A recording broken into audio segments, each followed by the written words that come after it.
ভাবলাম সবাই মিলে একটু বাইরে থেকে ঘুরে আসি। কোথায় যাওয়া যায় ভাবতে ভাবতে ঠিক করলাম মেট্রো রেলে করে ঢাকা বিশ্ববিদ্যালয় স্টেশনে নামব। সবাই রেডি হয়ে বাসা থেকে বের হলাম।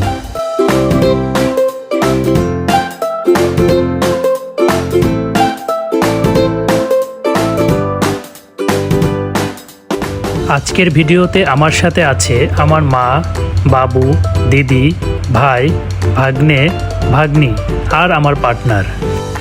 লিফট থেকে নামার পর আমার ভাগ্নে, যাকে আমি ছোট বলেই ডাকি, ওর কয়েক সেকেন্ডের একটা কোমর তোলা ডান্স দেখতে পাবেন।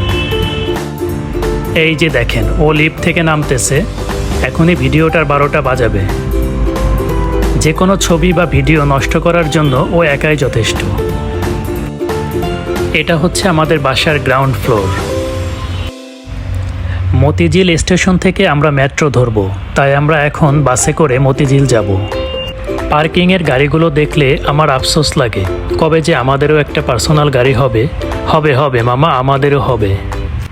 বৃষ্টি হওয়াতে বাসার সামনে রাস্তায় কিছুটা কাদা ছিল। ওই যে দেখা যায় আমাদের ফ্ল্যাট।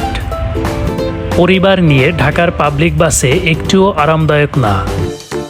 তবে দীর্ঘদিন ঢাকার জীবনে চলতে ফিরতে অভ্যস্ত হয়ে যাওয়াতে আমাদের এখন খুব বেশি একটা খারাপ লাগে না। আমি সাধারণত মেট্রো স্টেশনের লিফট ব্যবহার করি না, সিঁড়ি দিয়েই হেঁটে উঠি। আমার কাছে মনে হয় যারা সিঁড়ি দিয়ে হেঁটে উঠতে অক্ষম, লিফটটা তাদের জন্যেই ছেড়ে দেওয়া উচিত।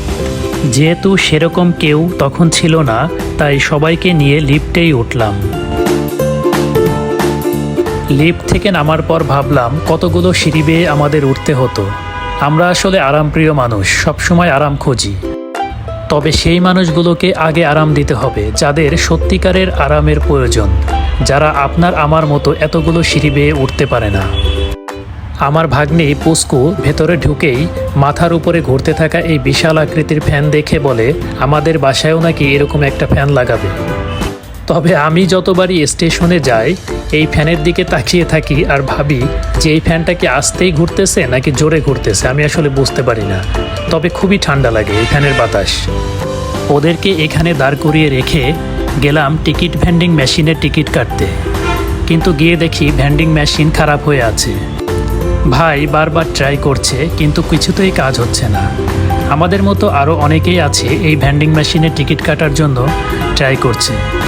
মাঝে মাঝে এইরকম সমস্যা হয়, কিন্তু কিছুক্ষণ পর আবার ঠিক হয়ে যায়। তাই আমি ভাবলাম লাইনে গিয়ে দাঁড়িয়ে থাকি, যদি ভেন্ডিং মেশিন থেকে কাটতে নাই পারি তাহলে লাইনে দাঁড়িয়ে টিকিট কাটবো।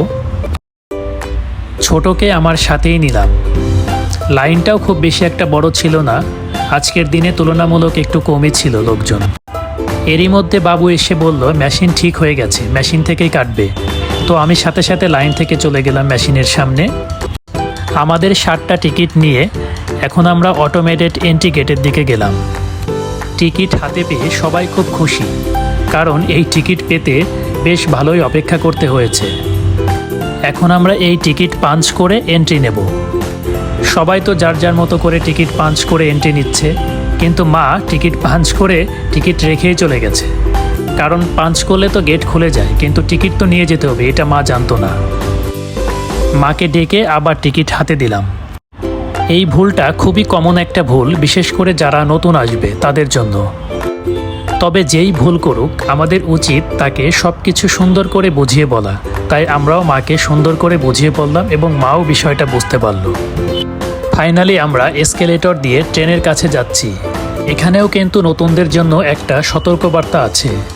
যারা নতুন তারা কিন্তু এসকেলেটরে ওঠার সময় একটু ঘাবড়ে যাবে, তাই তাদের সাথে কেউ থাকলে অবশ্যই তার হাতটা শক্ত করে ধরে রাখবেন। মেট্রো রেল আমাদের যাতায়াতে আসলেই কতটা স্বস্তি দিয়েছে সেটা একবার না উঠলে বুঝতে পারবেন না।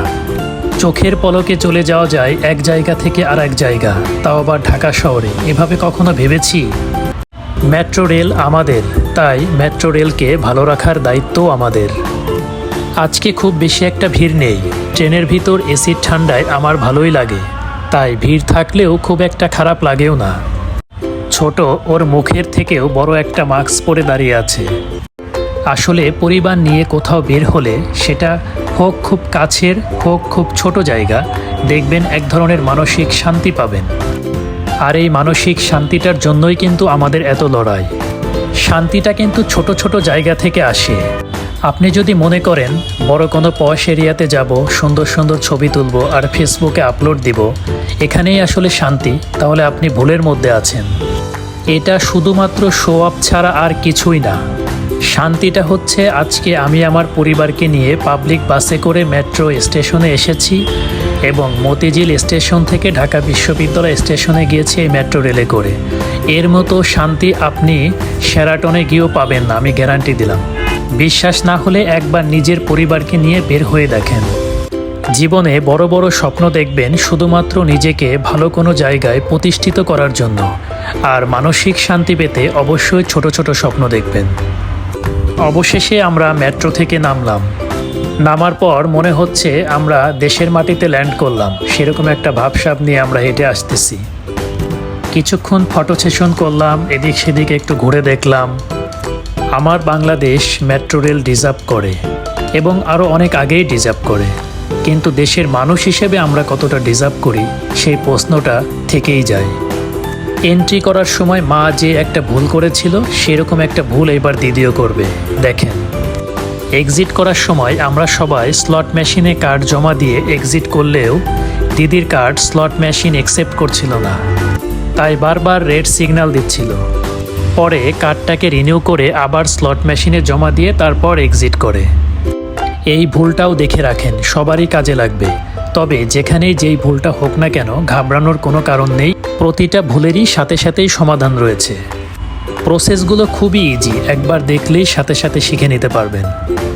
স্টেশন দেখলে হয়তো মনে হতে পারে যে কত কী নিয়ম, কিন্তু আসলে সবই সিস্টেমেটিক ওয়েতে কাজ করে। ওই যে দেখেন দাঁড়িয়ে আছে দিদি, ওখান থেকে কার্ডটা রিনিউ হবে। দেখে মনে হচ্ছে ও আমাদেরকে এয়ারপোর্টে সি অফ করতে এসেছে। এই যে দেখেন মেশিনটা, কত সুন্দর সিস্টেম। এক্সিট করার পর ওর অনুভূতিটা জানতে চেয়েছিলাম। ও বলেছে এটা ওর নতুন অভিজ্ঞতা। আমিও তাই বলি, প্রতিটা ধাপে ধাপে মানুষের অভিজ্ঞতা হবে। নতুন কিছুর সাথে নিজেকে অ্যাডজাস্ট করতে পেরে সবারই ভালোই লাগে। প্রথমে ওঠার সময় যেহেতু সিঁড়ি দিয়ে উঠিনি, তাই নামার সময় সিঁড়ি দিয়েই নামলাম। স্বল্প সময়ের জন্য হলেও আমাদের ট্রেন ভ্রমণটা অনেক সুন্দর ছিল। ট্রেন থেকে নামার পরে কোথায় গিয়েছিলাম সেটা দেখাবো পরের ভিডিওতে। ভিডিওটি ভালো লাগলে সবাই আমার চ্যানেলটা লাইক, কমেন্ট এবং সাবস্ক্রাইব করে দেবেন। সবাইকে পুরো ভিডিওটা দেখার জন্য অসংখ্য ধন্যবাদ।